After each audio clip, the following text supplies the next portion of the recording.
तुलसीदास जी को कलयुग का महाकवि वाल्मीकि कहा जाता है।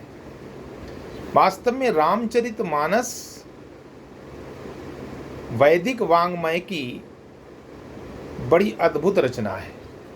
इस रामचरितमानस में सभी शास्त्रों, पुराणों, उपनिषदों का सार रखा हुआ है।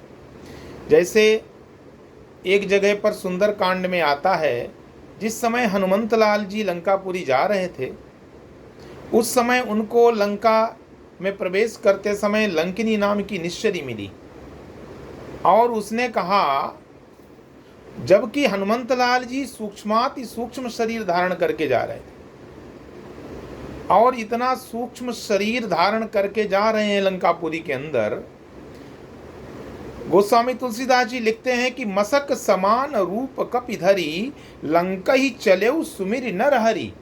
मसक समान, मसक कहते हैं मच्छर को, मच्छर के बराबर उनका रूप है। और देखिए सुरक्षा व्यवस्था रावण की, कि अपने यहाँ रडार लगे होते हैं सीमाओं पे, बड़े बड़े रडार, बड़े बड़े जेट विमानों को नहीं पकड़ पाते हैं, लेकिन रावण की सुरक्षा व्यवस्था देखिए, एक छोटा सा मच्छर भी उसके लंकापुरी में प्रवेश करता है तो उसके रडार के रूप में काम कर रही लंकिनी पकड़ लेती है हनुमंतलाल जी को और कहती है कि रुको रुको, मोर आहार जहां लगी चोरा। जो चोर होता है वही मेरा आहार है और तुम चोरी से लंका में प्रवेश कर रहे हो, इसलिए मुझे खाने दीजिए।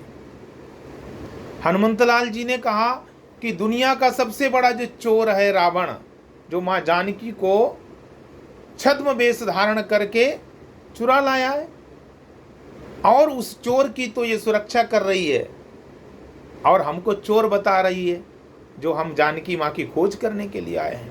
तो मुठिका एक महाकपि हनि रुधिर बमत धरणी धनमणि। एक मुष्टिक का प्रहार किया सिर के ऊपर, उसको उल्टी हो गई खून की, रक्त बह गया, रक्त बह गया, रक्त के रूप में रजोगुण बह गया। तो रजोगुण जैसे बहा, रक्त गया, विरक्त हो गई, सतोगुण प्रभावशाली हो गया। अथवा हनुमंतलाल जी जैसे संत का संग पाया, उसकी बुद्धि शुद्ध हो गई। और क्या कह रही है? कह रही है कि तात स्वर्ग अपवर्ग सुख धरिय तुला एक अंग और तूलनता ही सकल मिली जो सुख लव सत्संग।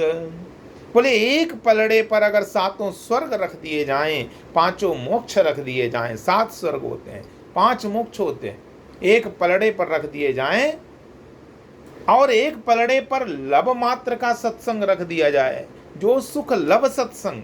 लब जो है हमारे समय की बहुत छोटी इकाई होती है। एक लब कितनी देर का होता है?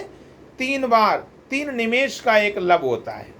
कहने का मतलब है 3 बार पलक अगर झपक जाए उतनी देर में एक लब हो जाता है। इसी को श्रीमद् भागवत महापुराण में व्यास जी ने लिखा कि तुलयामि लवे नापि न स्वर्गम ना पुनर्भवम भगवत संगी संगस्से मर्त्यानाम किमुताशिषा। जो गोस्वामी तुलसीदास जी रामचरितमानस में चौपाई के रूप में लिख रहे हैं, उसी को व्यास जी ने श्रीमद् भागवत महापुराण जैसे दिव्य पुराण में लिखा कि तुलयामि लवे नापि न स्वर्गम ना पुनर्भवम भगवत संगी संगस्से मर्त्यानाम किमुताशिषा।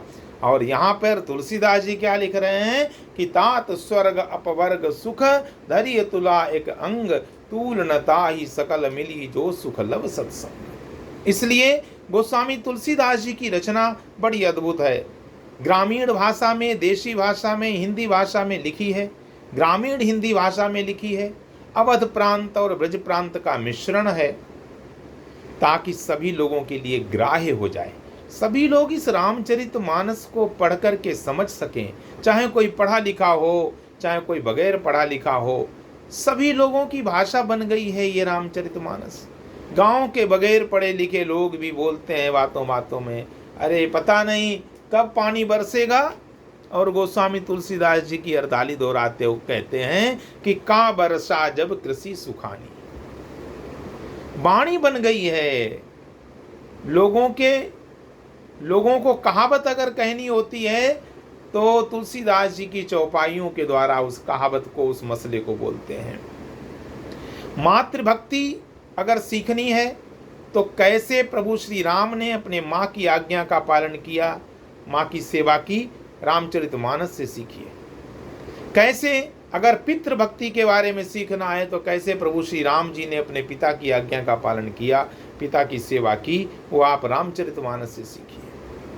भाई भाई में कैसे प्रेम होता है, भायप भगत के बारे में अगर सीखना है, भ्रातृ प्रेम के बारे में सीखना है तो भरत चरित्र को पढ़िए और भरत चरित्र के द्वारा सीखिए कि भाई भाई का प्रेम क्या होता है, मित्रता क्या होती है। आजकल की तरह नहीं, मित्रता दोस्त बनते हैं और दोस्त ही दोस्त को मार डालता है, गले लगते हैं और पेट में छुरा घोंप देते हैं। ये दोस्ती नहीं है, ये मित्रता नहीं है। एक जगह आया है कि है अर्थ यही तो दोस्ती का, दोनों में दोष न हो कोई, तन तो दो हों पर प्राण एक, ईर्ष्या या रोष न हो कोई। इसको दोस्ती कहते हैं, इसको मित्रता कहते हैं। यदि मित्रता सीखनी है तो रामचरितमानस पढ़िए और राम और सुग्रीव की मित्रता को पढ़िए, सीखिए कि कैसे सुग्रीव के साथ मित्रता की तो राम जी ने कैसे अपनाई। इस तरह से ये रामचरितमानस अद्भुत ग्रंथ है, जीवन जीने की कला सिखाती है रामचरितमानस। वेदों पुराणों शास्त्रों से सम्मत है रामचरितमानस। जो लोग वेद पुराण शास्त्र उपनिषद नहीं पढ़ सकते हैं उनको रामचरितमानस पढ़ना चाहिए। रामचरितमानस को पढ़ने के बाद लगता है कि गोस्वामी तुलसीदास जी ने चारों वेदों, उपवेदों, 18 पुराणों, उप पुराणों, उपनिषदों सबका अध्ययन करके एक सार निकाला। जैसे कोई फूलों का रस एकत्रित करके उसमें से इत्र निकालता है, जैसे मधुमक्खी फूलों का रस ले ले करके और उससे मधु बनाती है, शहद बनाती है, जो फूलों के रस का सार होता है। मानो ये रामचरितमानस ये मधु की तरह है, शहद की तरह है। ये रामचरितमानस समस्त वैदिक वाङ्मय का इत्र की तरह है, इसेंस की तरह है। इसलिए रामचरितमानस को अगर जीवन में अपनाओगे तो कल्याण हो जाएगा।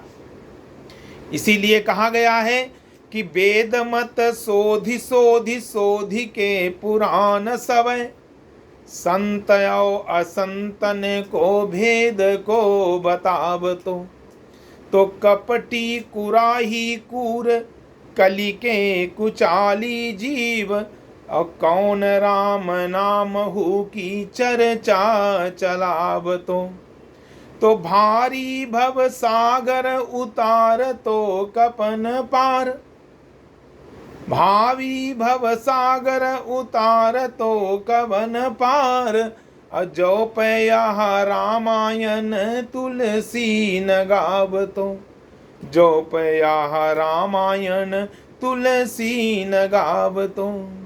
इसलिए रामचरितमानस को अपने जीवन में अपनाओ और यदि जीवन का कल्याण चाहते हो, मैं कहता हूँ कि प्रत्येक व्यक्ति को प्रतिदिन रामचरितमानस का पाठ करना चाहिए। ज़्यादा नहीं कर सकते हो तो 5 चौपाइयों का पाठ करो।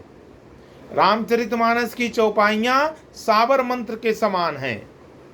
यदि आप अपना कोई भी कामना की पूर्ति करना चाहते हो, संत और सदगुरु के पास आइए, मैं आपको बताऊंगा कि कौन सी चौपाई के द्वारा आपकी कौन सी मनोकामना सिद्ध हो सकती है। उसका तरीका होता है, उसका अनुष्ठान करिए, उसका पाठ करिए और तुमको लाभ मिलेगा। ऐसी अद्भुत रामचरितमानस है। इसलिए बोलिए सीतारामचंद्र की जय। जय जय श्री राधे श्याम।